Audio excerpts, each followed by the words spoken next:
Thank you, everybody, for being here. I'm Robin Priestley with the Ramsey County Historical Society. I'm going to turn it over to Peter Ratcliffe from the Eastside Freedom Library to say a few words, and then we'll introduce Chris and we'll get going.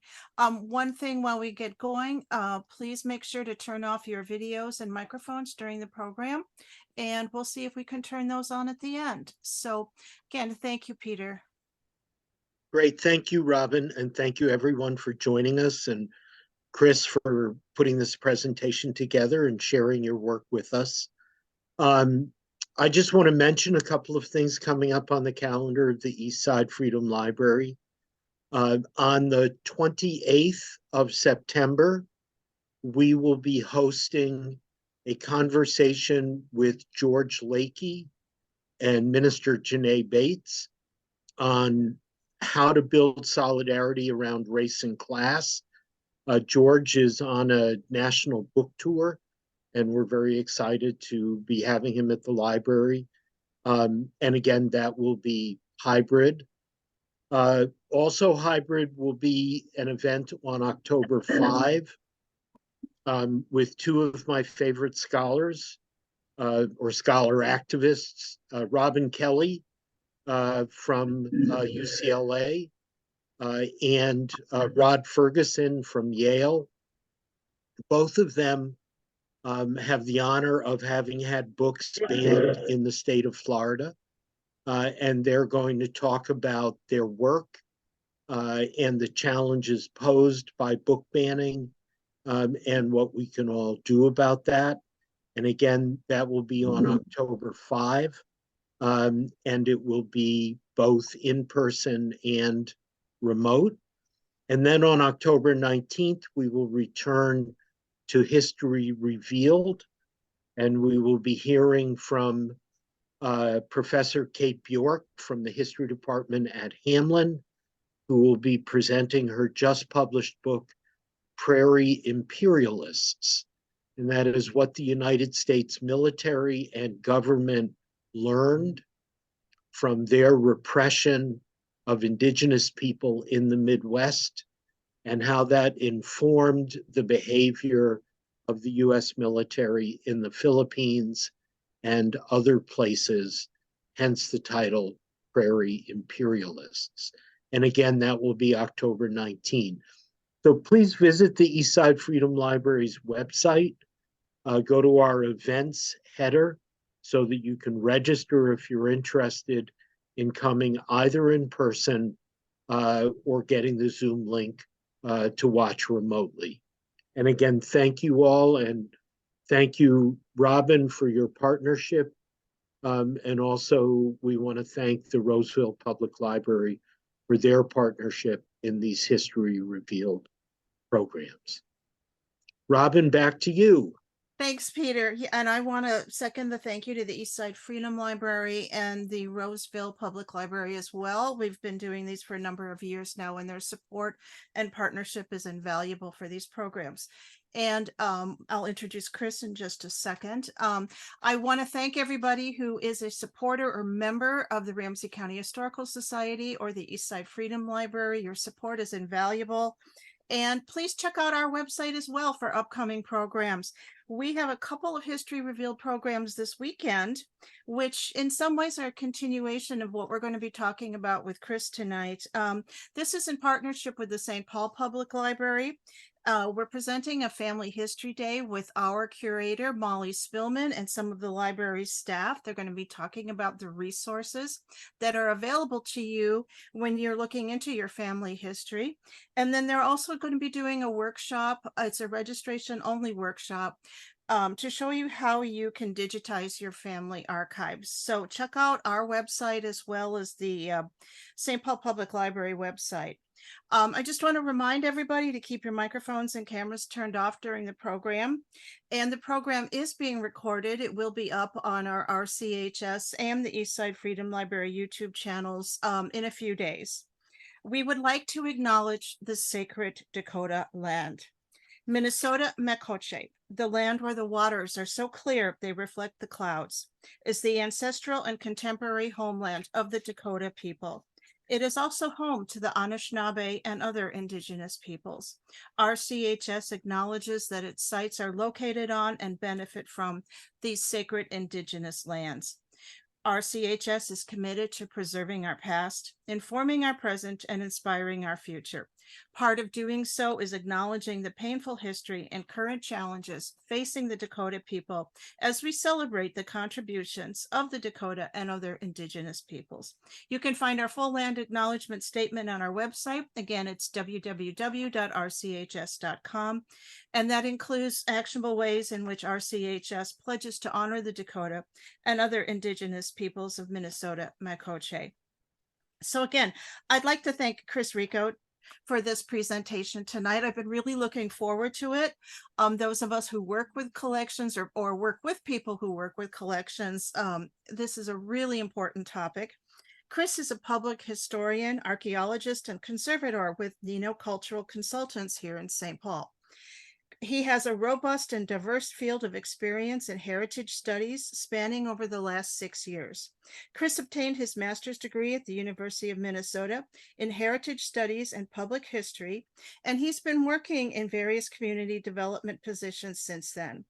And his breadth of experience includes extensive archival use, processing, research experience, and community-driven and engaged public history projects, oral histories, preservation, and special collections management. So, Chris, we really thank you for sharing your expertise with us tonight, and I'm going to turn it over to you. And again, thank you everybody for being here today.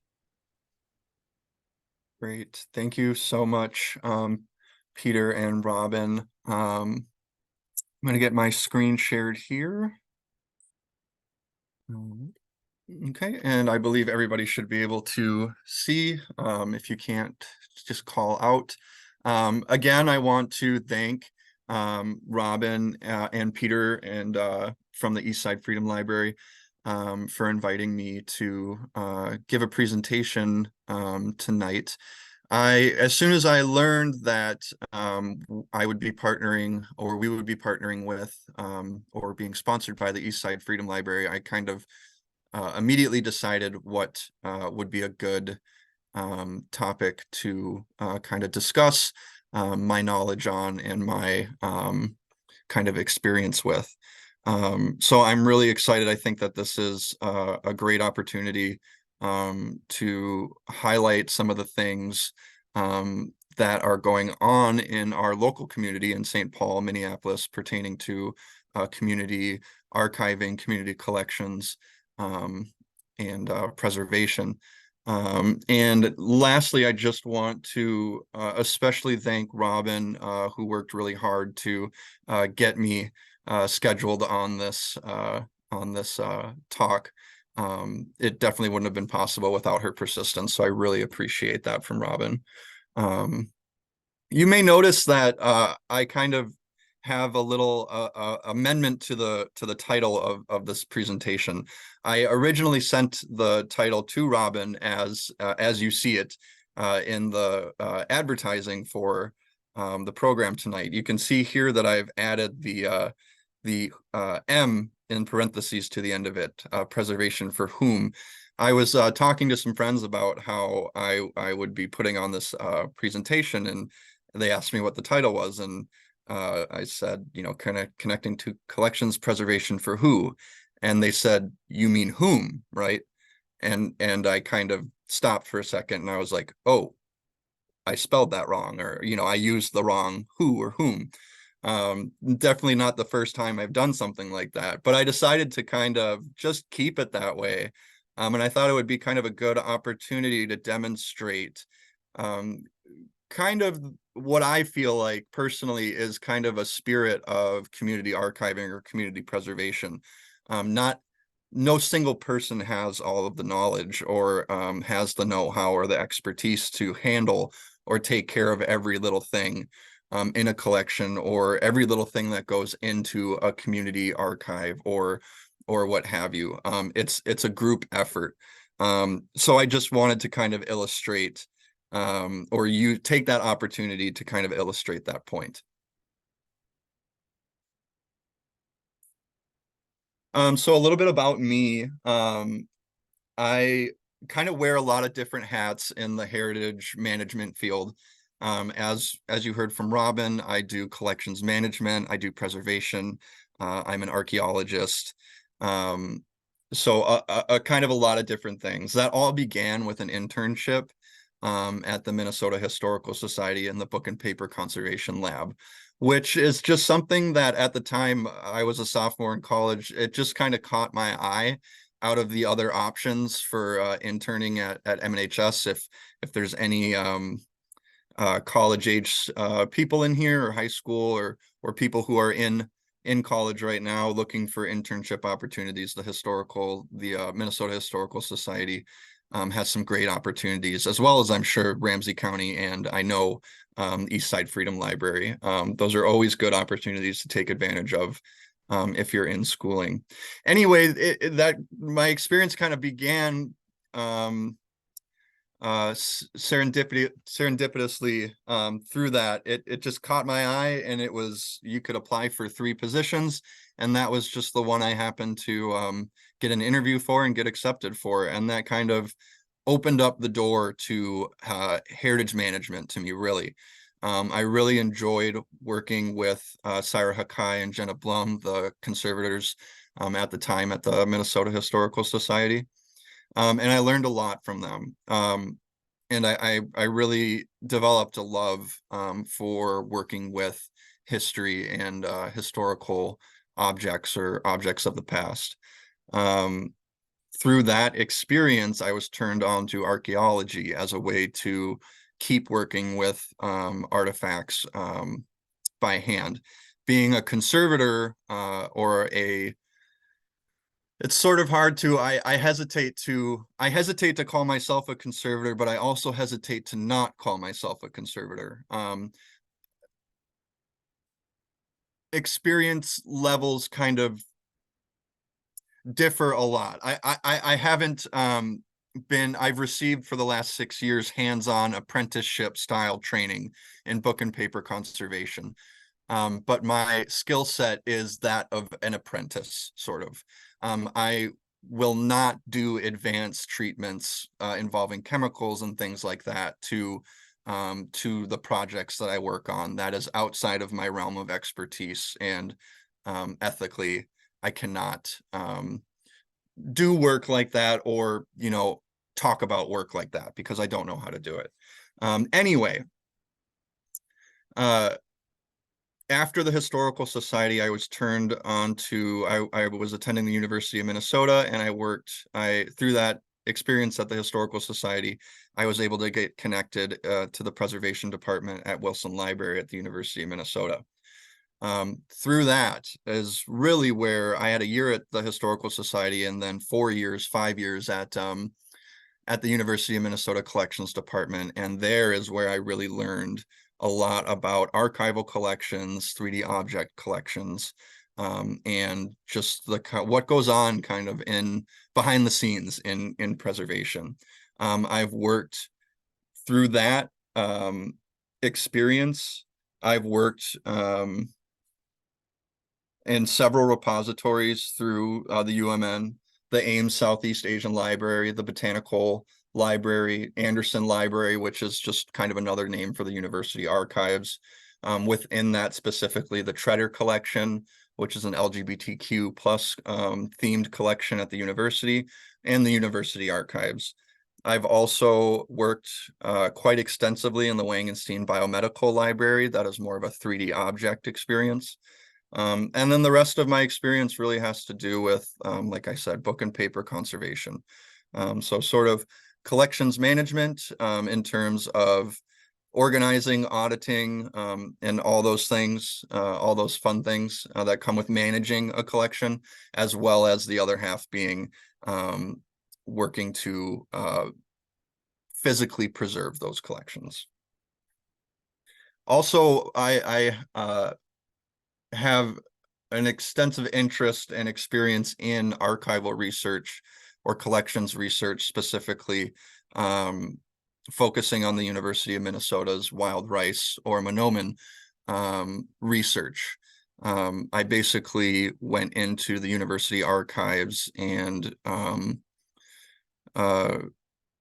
condensed the last 50, 60 years of research on wild rice at the university, and was able to reveal a lot of sort of revelations about how that program started, its effect on indigenous communities who hold Mahnomen in sacred regard and rely on it for their well-being, the effects of that research on those communities, and where it's at today. And that is an example of a project that really kind of made me fall in love with the idea of kind of reinterpreting, maybe not necessarily reinterpreting, but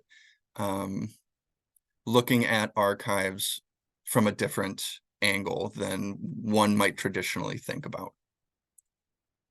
So what are we going to get into today? It's going to be a little bit of a hodgepodge, to be honest. Like I said, when Robin first contacted me about doing a program with Ramsey County, in speaking with cultural consultants and kind of what would be a good fit in terms of what I could do during a little bit of work time, we were thinking of focusing on my conservation experience. And then a little later, when I found out Eastside Freedom Library would be co-sponsoring the event, and me being me, just kind of the education I've received, the training I've received in the Heritage Studies and Public History program, I thought it would be a shame to only talk about kind of the practices or the happenings of preservation. I thought it would be much more appropriate to take a critical view, sort of my understanding, my training of modern collecting and collections praxis, or the practice or putting sort of historical theory and thought of archival organization and practice into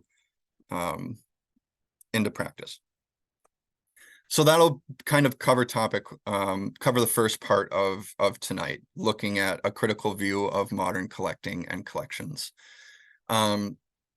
Our sort of segue in the middle of that will be a so what? Why does this matter? Why am I telling you, or why did I think it is important to talk about this in a lecture on preservation? The second topic will be kind of breaking away into, again, the sort of theme I'm thinking for tonight is kind of at-home preservation, or preserving your own treasures within your community or your family, or et cetera, however you define community. So that being said, we're going to kind of cover some diverse topics. So I think we'll be able to put questions in the chat if you have them, and we'll be able to go over those at the end. So with that said, we'll just kind of get into it. And the first, I kind of want to start with this quote: "Memory is not something found or collected." Oh, actually, I should start off by, you're going to see the word archives a lot in this presentation, and I'm using that somewhat interchangeably with collections. You'll see sometimes specifically, like in this quote, talking about archives, but I really feel that a lot of what I'm talking about and a lot of the kind of theory that I'll be covering applies just as well to 3D object collections, or what have you, as it does to archival or book and paper collections. So memory is not something found or collected in archives or collections. It's something that is made and continually remade. And what do we mean by that? So archives and records, or archiving, record keeping, collecting, and those two things go hand in hand. Going back, they go far back to, I mean, even before pre-modern times, but I'm really going to be talking about our modern kind of interpretation on collecting and archiving. And this quote is kind of meant to illustrate the idea that collections will always reflect power relationships. Collections are not passive. They're not storehouses of old things. They're active. There is power constantly being negotiated, contested, and confirmed within collections, and that contestation is constantly changing and dynamic with the way that the collections change, and what I mean by that being the way that the physical collection changes, the what is being collected or what is deemed as being mission critical to that institution to being collected will change over time, or the difference in the objects coming in will renegotiate those power relationships within the collection. Additionally, the people who work in the archives, the sort of and we'll get into this, the people behind the curtains are not neutral. And again, and that also applies to obviously the collection or the archive. They are not neutral, although coming back to kind of the introduction of archives and collecting within the context of the modern era is something that has its roots in colonialism and empire. And it's something that we, as archivists, as collections managers, as conservators, must be continually aware of. And again, reinforcing the idea that these are not neutral spaces. They are informed by practices of empire and colonialism.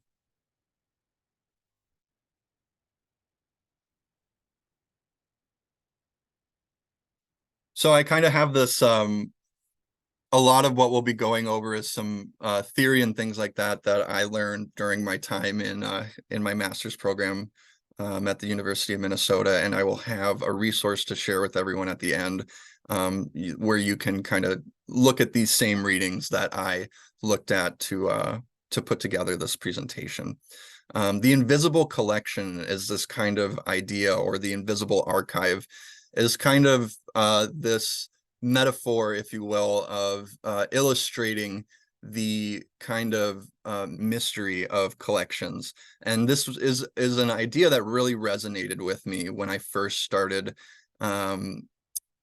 taking kind of collection and archival theory more seriously, or taking those classes and engaging with that material more.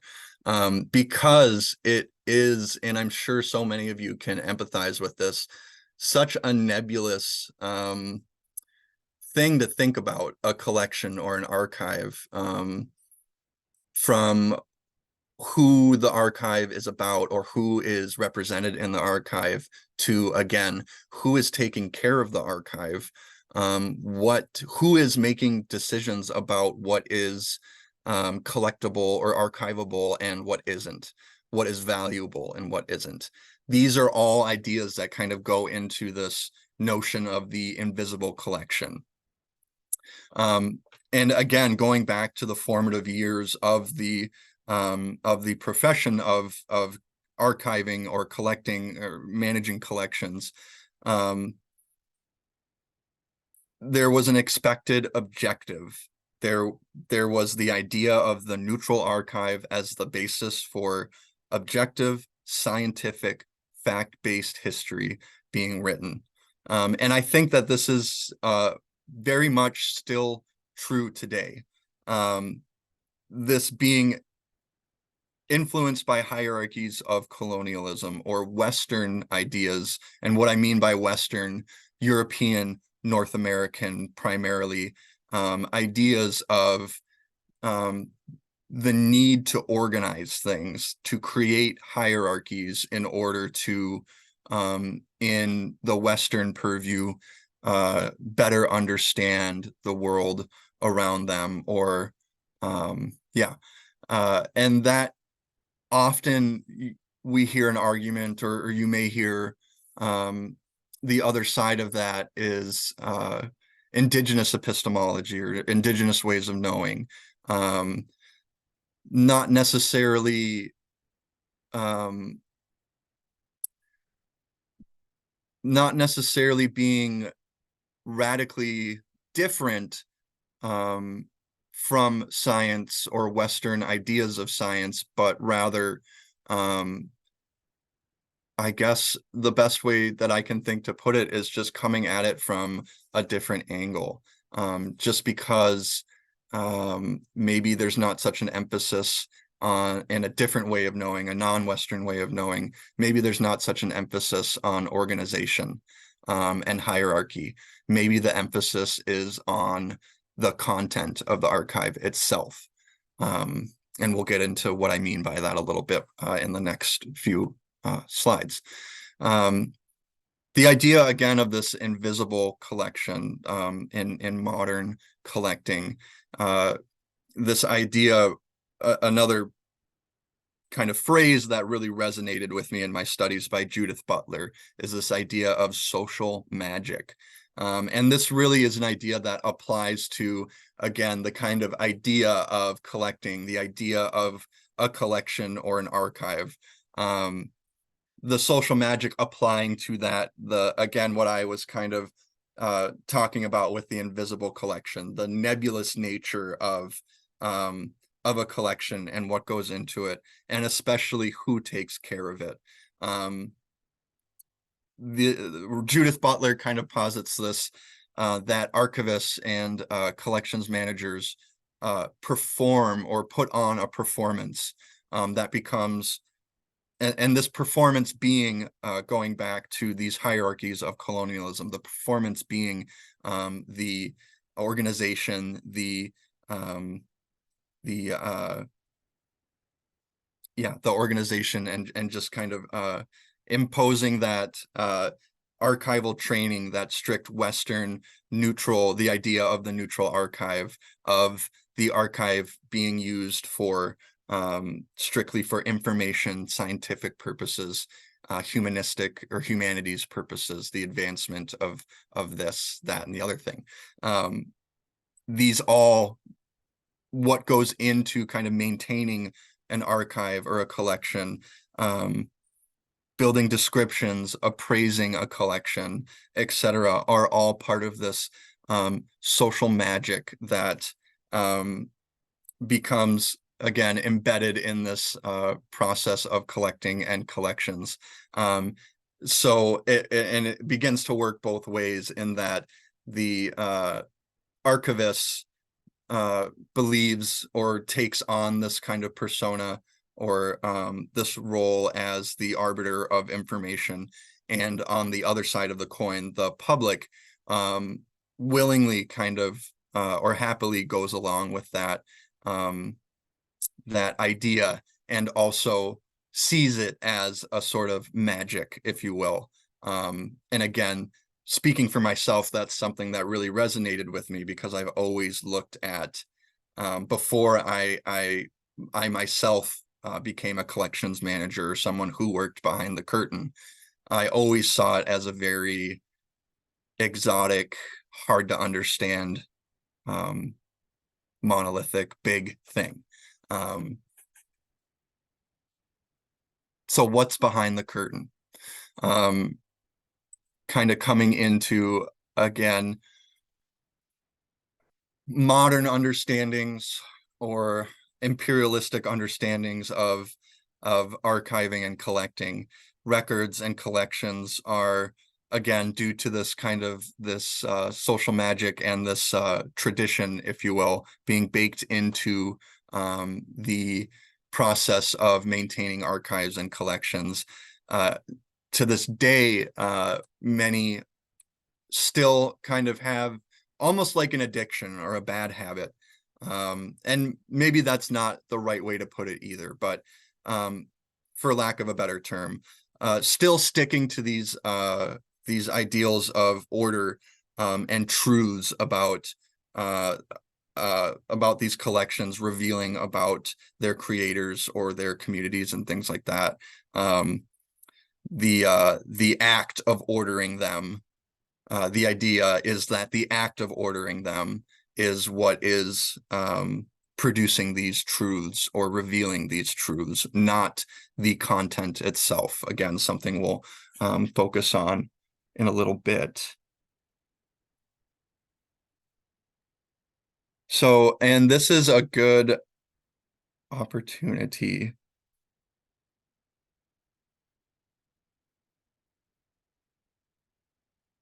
To bring up, I was trying to find some images of this exhibit online that I couldn't. Another really great, if anybody has seen this exhibit or has some time coming up to go to the Science Museum of Minnesota, if it's still there, a great exhibit that kind of illustrates the power imbalances or the power relationships within collections and archives is an exhibit called We Move and We Stay. This is a exhibit on Dakota tradition and Dakota peoples and history in their homeland here of Minnesota. There's a particular exhibit case in that exhibit that is empty. It only has a few it has labels of the objects that used to be held in it, as well as the mounts, what we call in the biz mounts, or what are used to kind of hold an object for display. All that's left in this display case are the mounts and the labels, and the purpose of this, as I interpreted it, is to illustrate to the public this power imbalance. On the labels in the exhibit, it explains why it's an empty case, and it's because the objects that had been in there previously were found out to be, or later on the museum curators were informed by Dakota communities that these objects were sacred, holy, religious objects, that it is sacrilegious or disrespectful to be putting them on display for anybody and everybody to see. The museum responded by eventually taking those objects out of display and leaving their display case with the mounts and the labels to, again, kind of illustrate these power imbalances, or these power relationships going on inside of collections. So there's again, just to illustrate what I mean by that for everyone, is there's originally the idea to collect these Dakota artifacts because they will give it'll be for the betterment of humanity as a whole, to know this information about the Dakota people, to be able to see these religious objects and things like that. The museum, or the traditional thinking, is that we have to display these things. It's our obligation to the public to display these things.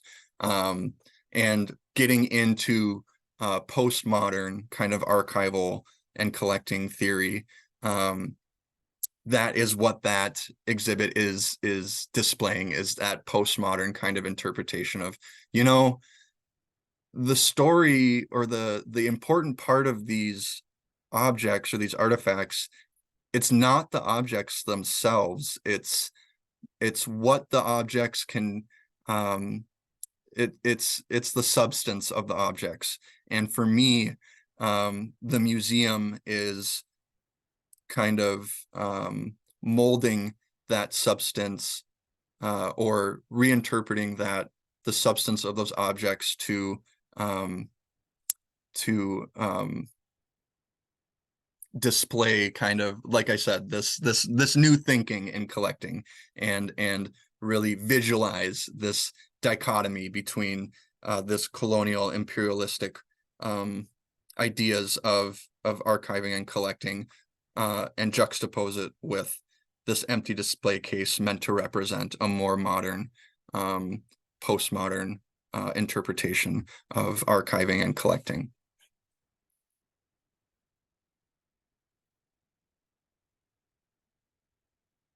But again, on the flip side of that, and we'll get into this in the so what, at the end of the day, the institution is still the one that holds the power in that relationship, in that specific example between those.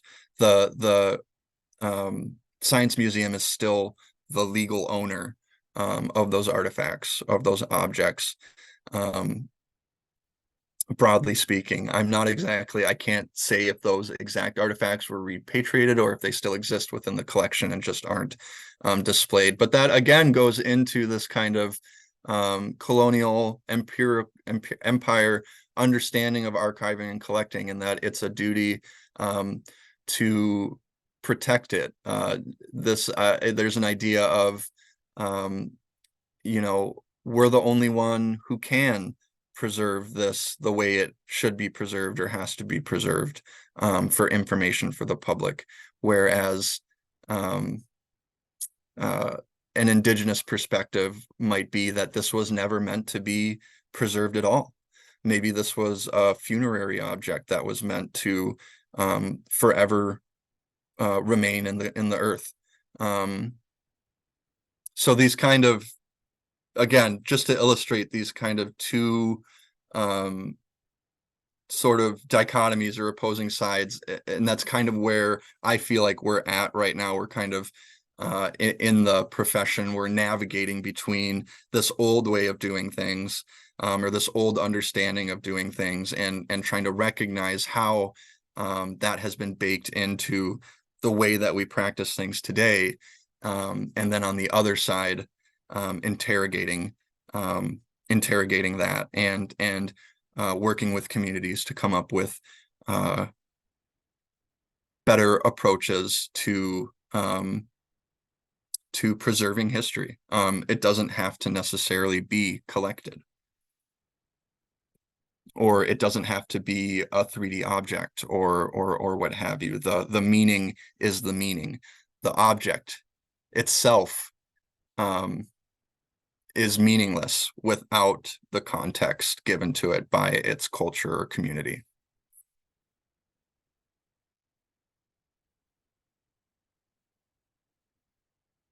So again, a lot of these, speaking specifically to the practice of archiving, a lot of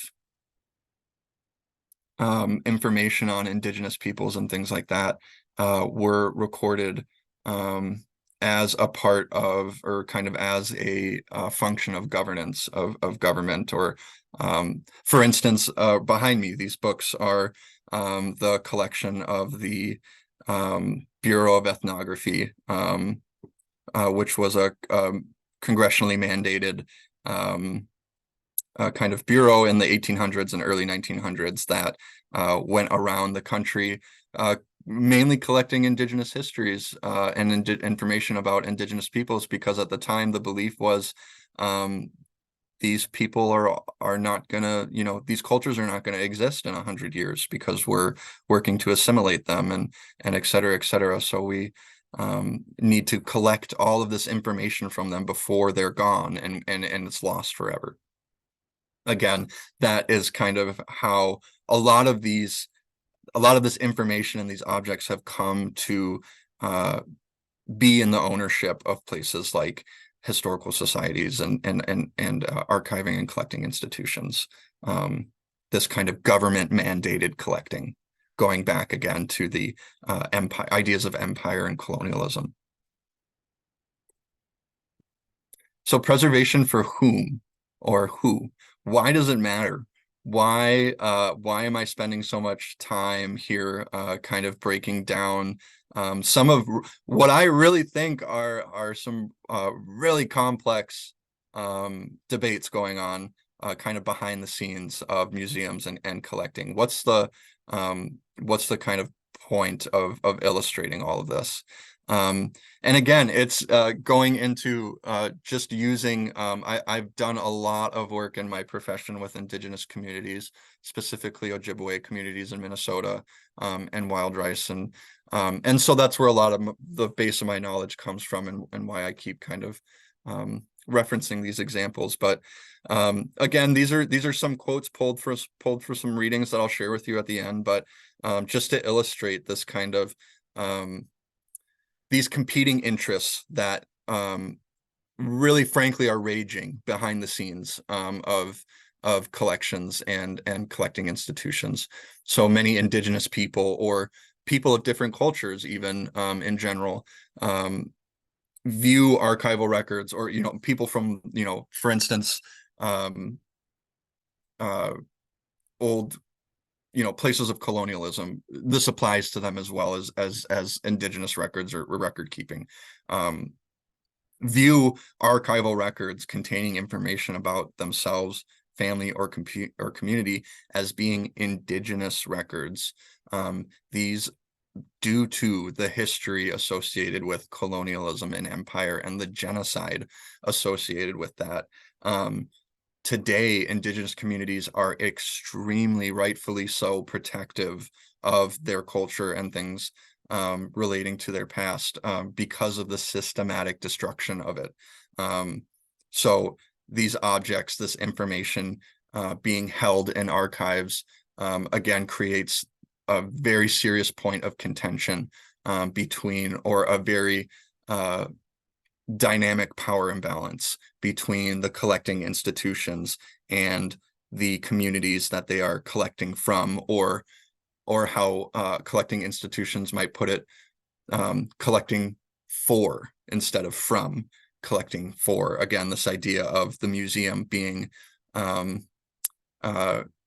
in a kind of colonial view of the museum being the only place that is right, or the only place that a collection can be stored. It can't be stored anywhere else because nobody can take care of it as well, or nobody knows how to take care of it as well. That kind of idea being baked into, again, collecting institutions. On the other hand, on the other side of this coin, archival institutions, in particular, again, government institutions, going back again to some of my illustrations, have received the records as documents of government operation, and they view those records as belonging to them. But these records, again, just illustrating or going back to that, the importance of or why this is such a contentious issue for so many of these communities, because of the legacy of colonialism and empire and the genocide associated with that, and the erasure and removal associated with that. These kinds of records and remnants from those communities can profoundly shape identity and aspirations, and can also provide a mandate for action in the contemporary.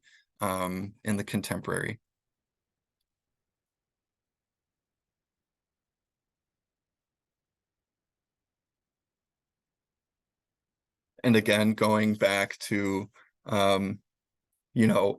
what makes this so contentious, this idea of collecting, why can it be such a contentious topic?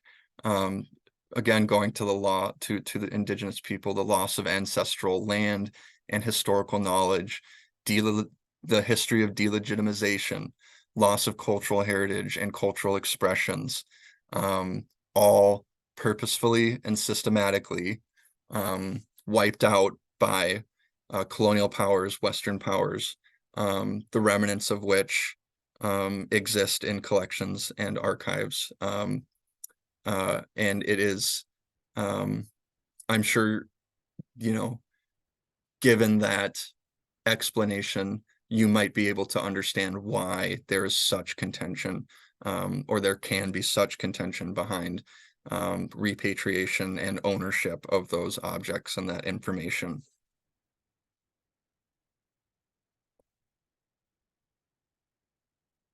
And having access to that information is one thing, but having control of that information allows communities to know their family background and reconnect with places and cultures of their people in a way that makes sense to them, in a way that is not, again, of thinking of what goes on behind the curtain, the invisible archive. There is somebody appraising the value of collections. There is somebody organizing the collections.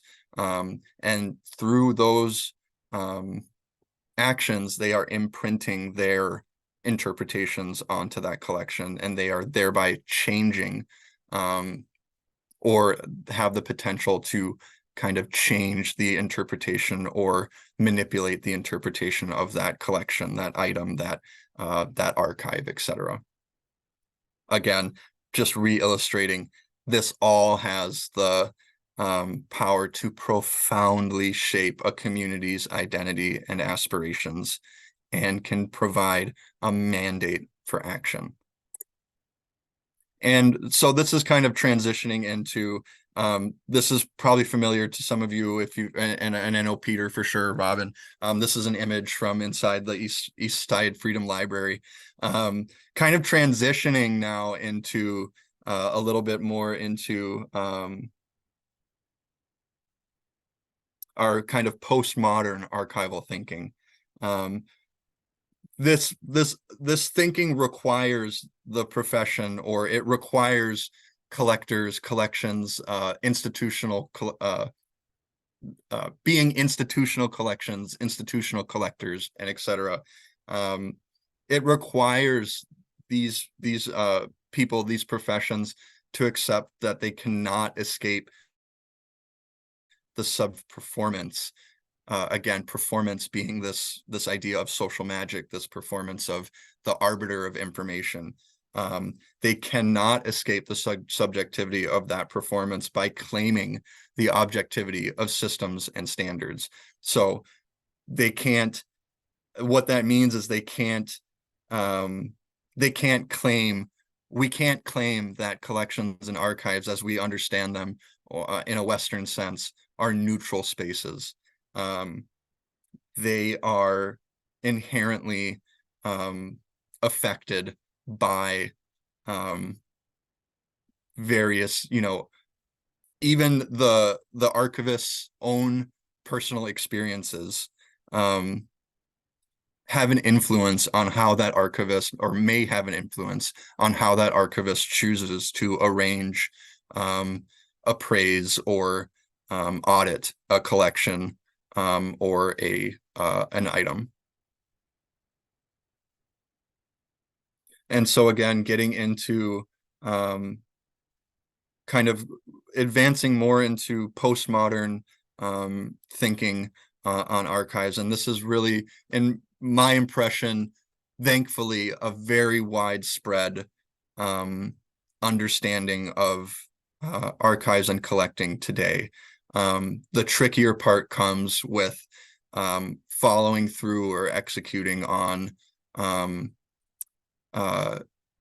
coming up with different ways of collecting or organizing collections, and etc. So there's this, so what I mean by that is there's this dichotomy in archives right now where on one hand, archives being heritage places with documentary records that that contextualize historical memory and culture. But on another hand, being constrained by the bureaucratic, administrative hierarchy, and government responsibility to government authority and public accountability, being the tension right now is between those two things. How do we create more rich, diverse understandings or ways of knowing and administering collections and things like that between it's the idea, I mean, the best way that I always think of it is, and a question that we constantly wrestle with as kind of postmodern thinkers, can you dismantle the maker's house with the maker's tools? And that's kind of what this dichotomy that I'm getting at is kind of illustrating, where on one hand, collections are these places of heritage, historical memory, and culture, but on the other hand, they are hamstrung by the methods that have been baked into our understanding of organization and how to our understandings of collecting and archiving. So again,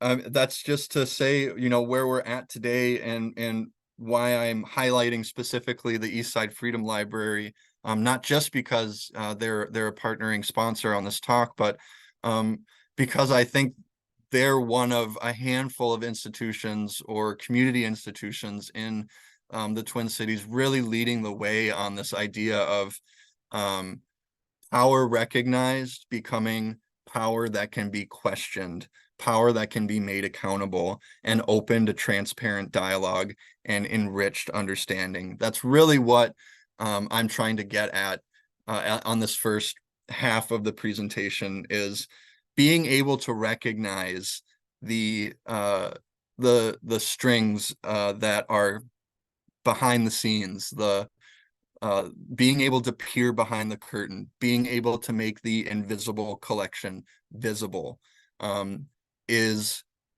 what places like Eastside Freedom Library, the Sumal House of Art, are two examples that I'll go into in this presentation. These are two institutions really leading the way, I believe, in Minnesota and the Twin Cities on speaking truth to power, and how doing that coincides, or we can kind of use that in conjunction with reforming the way we collect and the way we archive and the way we think about those things.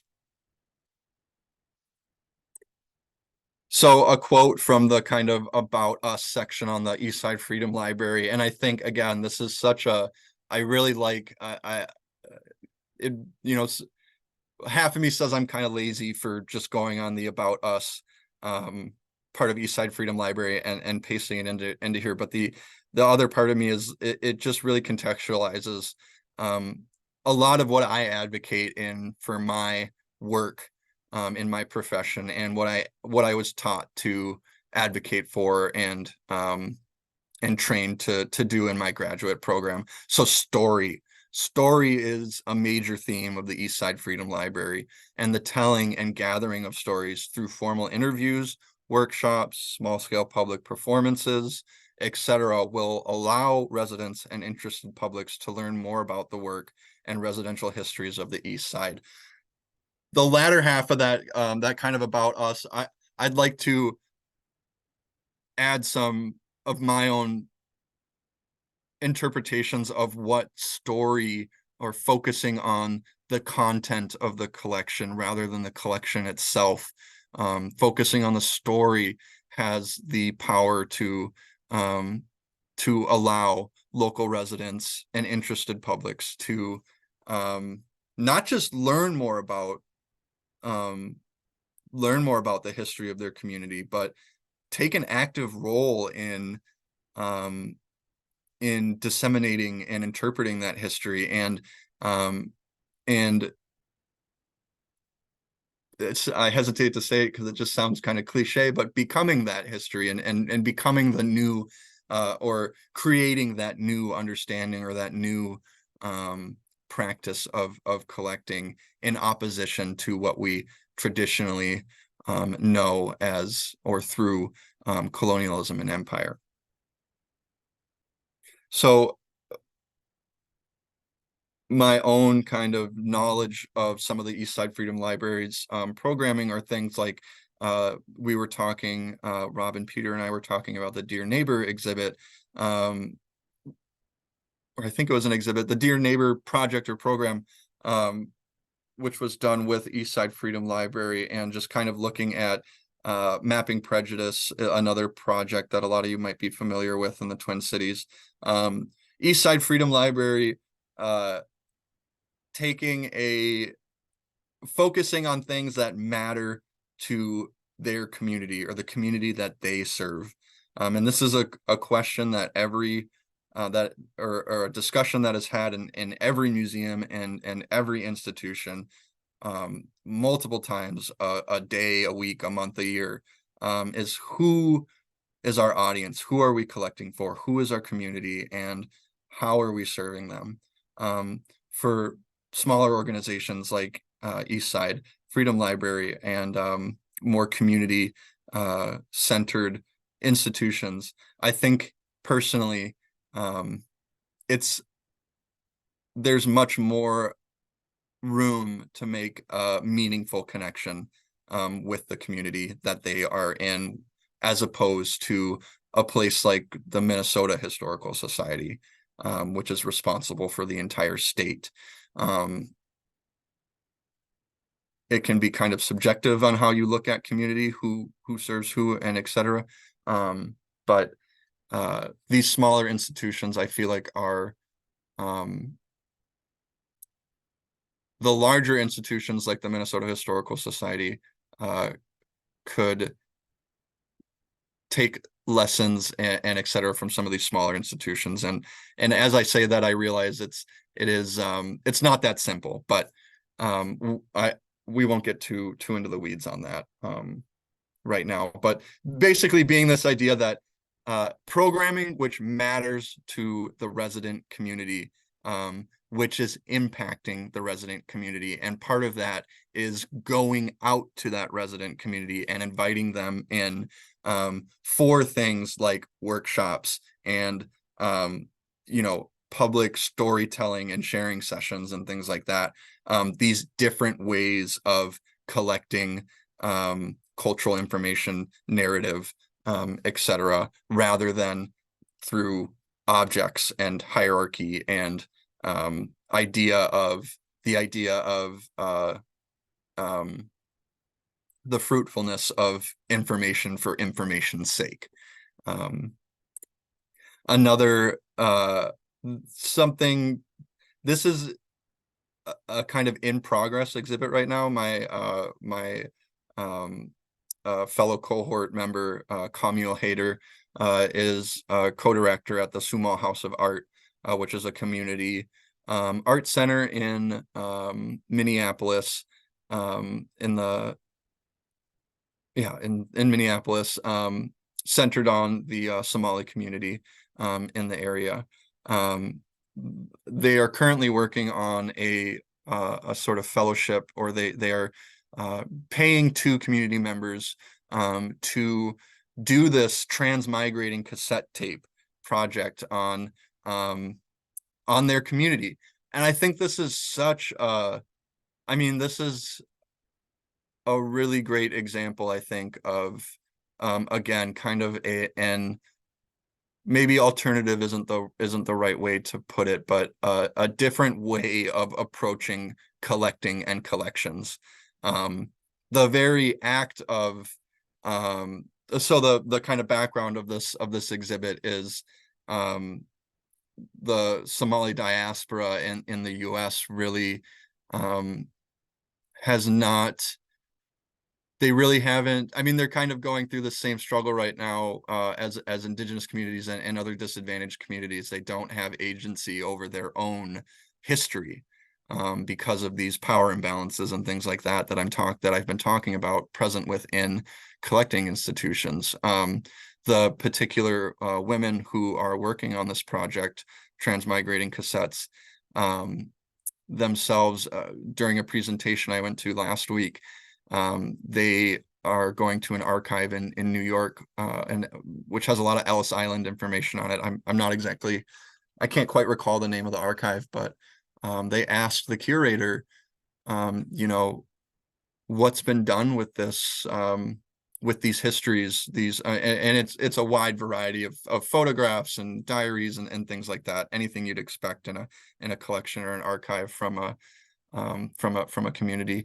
They asked what the curator, what has been, what's been done with these collections, who's engaging with them, and he flat out said, "You're the first one ever to engage with these collections." And again, I think that speaks to the inaccessibility that these hierarchies and these power imbalances create to archives. So Somali immigrants are unable to access this information because they don't even know it exists. because of the way that it has been collected and organized and appraised. And also just this, I think that this is a really interesting idea of collecting on a cassette tape, on an obsolete piece of or what we would think of as an obsolete piece of technology, that, you know, an ephemeral, a very ephemeral piece of technology. And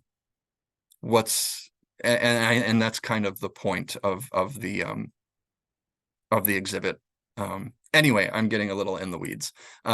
Let's talk about preserving your treasures. So with all of this that I'm kind of, there's some of you may be wondering why, you know, I just spent the majority of my time kind of talking about these issues, these kind of complex theory issues within archives and collections and collecting institutions. And the point of that is to kind of illustrate the point, or further illustrate a point that, you know, we all have personal collections, we all have personal treasures, and we are, you know, capable of taking care of those things ourselves and handling them ourselves, and being the creators of these objects, you know, these family heirlooms, or the inheritors of these family heirlooms. We are the ones, we, you know, kind of figuratively speaking, are the ones who apply the meaning to these objects, and therefore we are capable, or rightfully so, should be the ones taking care of these, or can be the ones taking care of these. I'm not trying to disparage collecting or collecting institutions necessarily. More, you know, I'm not trying to say don't donate your things to institutions and things like that. More, be aware that you have options. You know, you don't have to donate everything.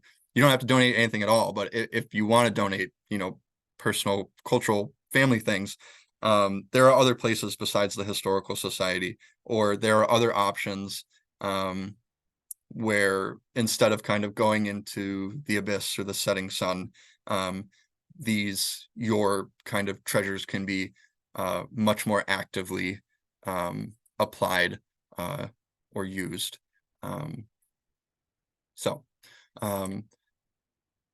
Stabilization is the name of the game, and in collecting and archiving institutions, you will hear the same thing. This is pretty much, conservation is stabilization. Mostly 90% of, at least in my experience, book and paper conservation. It gets a little different when you get into 3D objects and different 3D objects, and like archaeology, for instance. There can be a lot of chemical and technical things done to those objects, but for book and paper and the vast majority of 3D objects, 90%, I would say, of what preservation is just stabilization. Just finding a nice, consistently temperate, dry place to store your treasures or your things. The other 10%, and, you know, maybe only 5% of that 10% is, you know, doing extensive complex repairs, or you know, using chemicals to restore this and that, or rebinding and things like that. Stabilization is the name of the game, and if you're looking to preserve your collections at home, I feel like going into this, some people might think, or, you know, have an impression of some of the things in their collections that, you know, if I donated this to a museum, they would probably do this, that, and the other thing. They would, you know, do some chemical treatment to it and I guess I should say, I'm speaking for myself. These were kind of my own interpretations of collections and the field before, again, I got to kind of step behind the curtain. is they're doing all these like really complex, like they got the magnifying glass and the tweezers and the and you know, it's super precise, complex. No, all it is, the vast majority of it is finding a stable place to store your objects. And so just illustrating two very common kinds of enclosures or protective enclosures that I made personally for some objects at the University of Minnesota. On the left here is an image of an encapsulated map. Encapsulation is it looks like laminating, but it is not laminating. Do not ever or I would strongly advise against laminating any of your personal paper collections. Instead, encapsulating it in Mylar.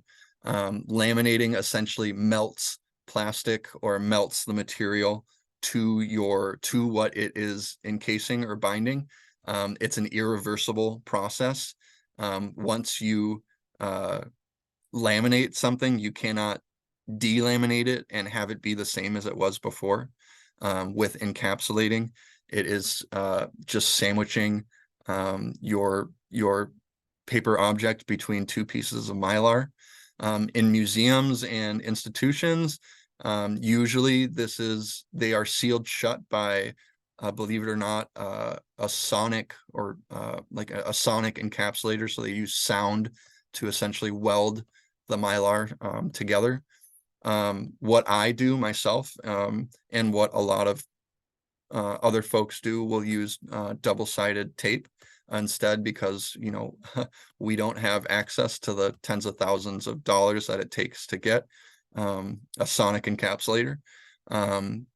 Double stick tape, you know, on one hand, I'll tell you, you should never put tape near any object because of the acidity and the of tape and the potential for it to mess up that object. But another big part of conservation and preservation, community preservation and conservation, is working with what we got. And that's something that I feel comfortable. It's something that I've used here at NCC. It's something that I was taught by the conservators who trained me to kind of assess the object and work with what you got. Keeping in mind, and we'll get to this in the next slide, that anything that you do to an object should be 100% reversible. Anything that you want to or plan to do to an object should be able to be undone and the object be as it was exactly before the treatment was done. That is probably the biggest reason in my mind why stabilization is the name of the game, because stabilization typically or really does not involve making changes to making irreversible changes to the object. If you choose to encapsulate something in Mylar versus laminating it, all you have to do is peel apart the pieces of Mylar and take the piece of paper out. If you laminate it, again, you can't separate it. Maybe you can get the laminate off, but some of it off, but the paper is going to come with it or whatever. There's going to be damage. Same with this. This is a deluxe phase box on the right. This is just a really tightly made box. You can see there is no room for this, the War of the Nations portfolio, this book. There's no room for it. Once this clamshell box or this phase box is closed, the book is solid within that box. There's no space for it to kind of wiggle and jostle and things like that. The best treatment for this object is to just put it in a box. Repair is something that kind of can toe a line, and a lot of what I did at the University of Minnesota was repair with the idea of stabilization in mind. Repairing objects kind of we kind of toe a line sometimes between kind of towing a line between doing something to an object that is irreversible or that is a significant change to the object while still being reversible. all of the kind of examples here on this slide on the top left, this is one of the books behind me being rebound into a cloth case binding. And then on the right here is an image of kind of my specialty in book and paper conservation, and that's paper repair, mending tears. These are all ways, or technically ways, of stabilization. And all of these are the materials that I use in these repairs are reversible. So the glue that I use in, for instance, on the books here is water soluble glue. If I wanted to, I keep all of the old cases. Essentially what I did was, these are leather bound books in their current form. In speaking with my client, the owner of NCC, we decided the best way to preserve what we are interested in with these objects is the kind of the scientific knowledge, if you will. We use them a lot in our report writing and things like that. We're interested in the data inside of them. We're not interested necessarily in the binding. So in consultation with Jeremy, the owner, we decided to rebind them in a cloth case. That being said, if I wanted to debind or disbind it from the cloth case, I have still saved the old leather. I have saved the old boards. The materials and the processes that I'm using in these repairs are reversible. Again, this is a personal or a private object with the understanding, or done in consultation with Jeremy or the owner, with the understanding that what we care about this object is the data that it contains specifically. Getting a little bit more into stabilization repairs. A common, a lot of us have older books. A common thing that happens is the hinges on these books get frayed. They're kind of simple bindings, and simply picking up or opening it up too fast could result in the cover being ripped off, or the spine being ripped off, or serious damage happening. In the case of things like textbooks, book and paper objects, we are usually thinking about, or we are usually conserving with the data that is inside in mind. Now that changes, that kind of idea of what is important about the object changes with what the object is, or what it is to us, the conservator, or the person repairing it, or what it is to the collection that houses it. So for these at the University of Minnesota and Wilson Library, a lot of the repairs are of book spines and things like that, making sure that we're not going to lose pages out of the book, that the spine is going to be, we repair the spine so that it's stiffer, so that the cover, we recase it so that the cover won't tear off, or et cetera. And again, we I don't have a good picture of it, but while I am cutting off the spine, you can see in the third image to the right on this slide, you can see I have separated the spine from the book. I am reattaching that spine, or the spine is reattached in this final picture. The only thing that, so the information from the spine is reattached. The only thing that has been replaced is the material that is binding the book together, and not even necessarily replaced. It's just been kind of moved around a little bit, if you will. An incision made on the book. We put new material for the spine and kind of tucked it into the existing cloth, and then put the existing cloth spine back over it to make it as original to the original as possible.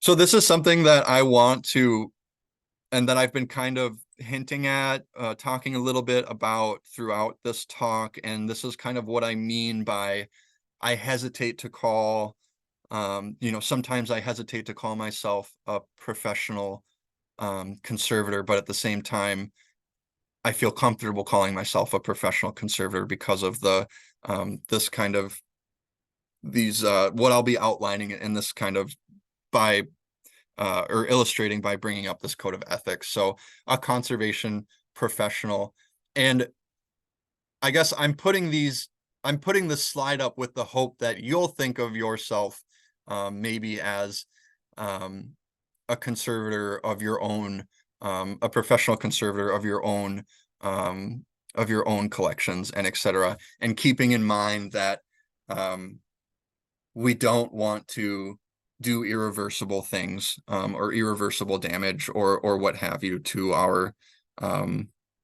collections. So the conservation professional or the person working on the object or what have you should or shall practice within the limits of personal competence and education, as well as within the limits of available facilities. That's why here at NCC, I will not do any, pretty much the only thing I will, or the most intensive treatments I will do are recasing and doing paper repair, mending tears. The rest of everything I do is making protective enclosures and stabilizing. Again, stabilization, name of the game. The conservation of this sixth, again, just kind of cherry picked these two from the larger list. Number 6, the conservation professional must strive to select methods and materials that, to the best of current knowledge, do not adversely affect cultural property or its future examination, scientific investigation, treatment, or function. Again, you can kind of see this, again, this tension that I've been talking about playing out here in this code of ethics. We're talking about the thing that's stressed in this code of ethics is the future examination, the scientific investigation, or the function of the object. Again, we're kind of stuck on the usefulness in a Western sense, or in a certain epistemological sense, the usefulness of the object rather than the meaning of the object, which is what other epistemologies would have us or would want us to concentrate on, rather than the organization of the object itself. So storage and environment is another big is pretty much the other half of stabilization, or stabilization is the base of stabilization. The other thing you should be really concerned about, and I'll be wrapping up here very shortly. I just took a look at the time and realized I'm running a little late. Is making really well-made, tight-fitting enclosures for your objects. Always look for acid-free materials.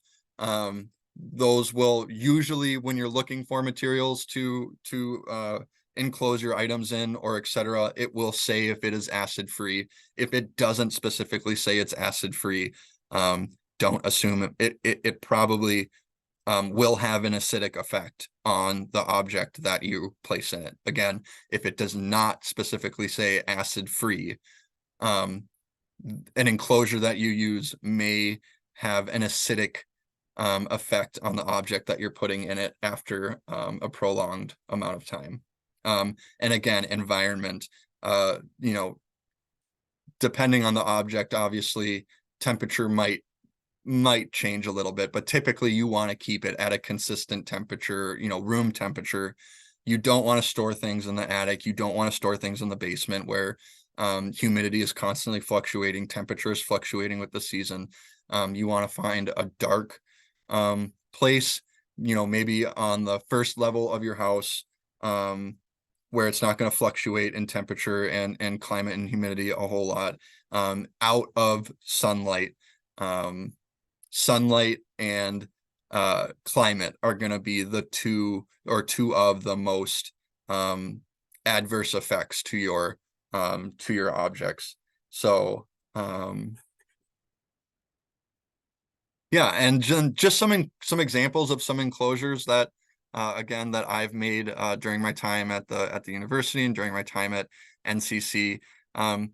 This is really and I hope I'm not disappointing anybody by just talking a lot about box making and enclosures on taking care of your personal treasures, but that's really what, like I said, a lot of professional conservatism is stabilization and just finding a good place to store your object.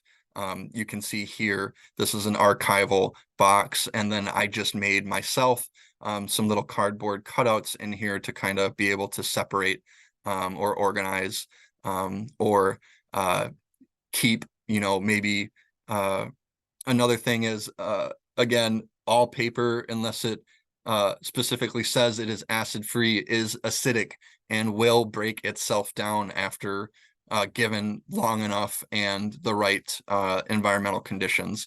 Creating separators like this within your enclosures ensures that those pieces of paper aren't touching each other and acidifying each other.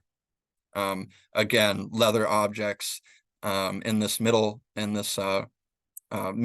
picture are enclosed in an acid-free enclosure and separated from each other. They're not touching physically. The leather is not touching itself. This picture on the far right, a very tightly made enclosure that book inside is not moving around. Same with this last one. And again, just illustrating the benefits of encapsulating paper materials. You can see here on this top picture, I'm taking my finger and kind of making a crease on this object while it's encapsulated. You can see on the bottom picture, the encapsulation, the support that the Mylar gives to the object inside allows it to bounce right back. The crease does not stay in it. You can, I wouldn't recommend doing this, but a fun kind of example that we always did at the Minnesota Historical Society was we would encapsulate a piece of paper, and when we were giving tours of the lab, we'd take it and we'd crumple the whole thing up and then let it go, and it would inevitably come back to its original shape. That's not always going to, that's not necessarily always going to happen, but it just contextualizes the benefits of Mylar over nothing or laminating. And then I just want to kind of end on, again, I just want to end on kind of some alternative methods, or what we might think of alternative methods of collecting, archiving, our family treasures, our histories. Oral history is maybe not even necessarily alternative method isn't the right description for oral histories, but because they're becoming more and more accepted and widely used as a form of preservation. But in speaking to a smaller community, to your families, oral histories can be family stories and things like that. So and so did this when they were growing up, and kind of keeping that story, maybe it's every Christmas, every year, grandpa always says the same story. That is a form of preservation. Tradition. Something my mom did for me and my me and my sisters, which is she made up her own tradition when we were kids. When the year 2000 rolled around, she made up this thing called the Millennium Fairy, and she left the Millennium Fairy left presents for us on New Year's.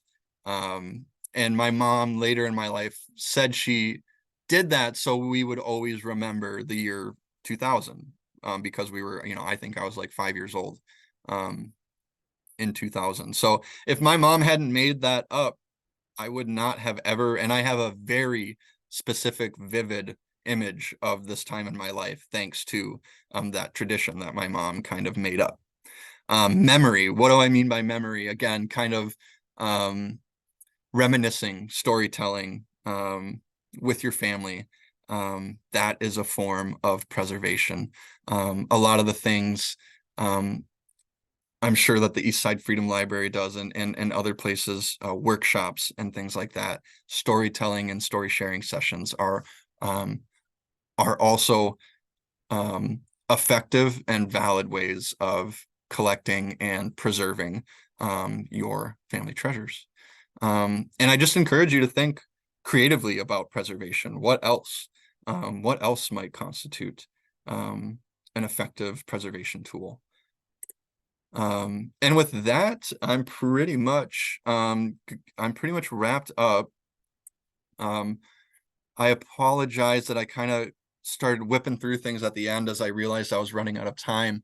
I wanted to share this list of resources with you, and I will put a link in the chat here in just a second as soon as I stop sharing, of products that you can buy online to store your personal collections in, trainings to where you can make your own enclosures.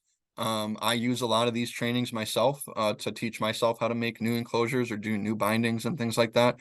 And then if you're nervous about doing things yourself, or if you have something that you're like, this really needs to be seen by a professional conservator, or like a museum level conservator, there's also a link to pretty much every registered conservator in the country that has a personal kind of conservation service.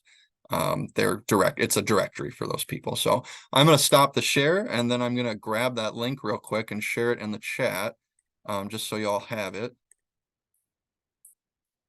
Thank you, Chris, for this. This was really interesting and important information. And again, I want to let everybody know again on the weekend, check out our website, rchs.com, for those programs with the Central Library on resources for your family history, as well as digitizing. If you want to go that route, some people don't, and some people do want to digitize their family archives and treasures. So there's Chris's link. Oh, that just came to me, Chris. You want to give it to everybody? Oops. So there was a question from Alexandra that maybe we can cover quickly. And we'll go a little bit over if everybody's okay with that. How do you personally grapple with ideas of colonialism and power in your professional career? I know that's a big question, and we appreciate that from Alexandra. I think we all have to consider that. Yeah, I think it's a lot of yeah, it's a lot. The things that come to my mind immediately are being aware of the positionality that we have, or I should say, speaking for myself, that I have as a white cis male settler descendant, always acknowledging that that ancestry or that history, acknowledging that privilege, and being humble when, or being understanding when I get called out on things. I've been called out by Indigenous communities before for not frankly not taking their considerations seriously enough. Not purposefully, obviously, but I was told pretty straightforward that we don't think that you're the best fit for us based on what et cetera, we've had in this conversation. And when you are faced with that kind of a response from an Indigenous person or somebody who has a legacy with this colonialism, not brushing that off, understanding that these are painful, complex histories and systems, and they're going to make you upset, and they're going to make other people upset, and we have to be nimble, empathetic, and understanding when that happens.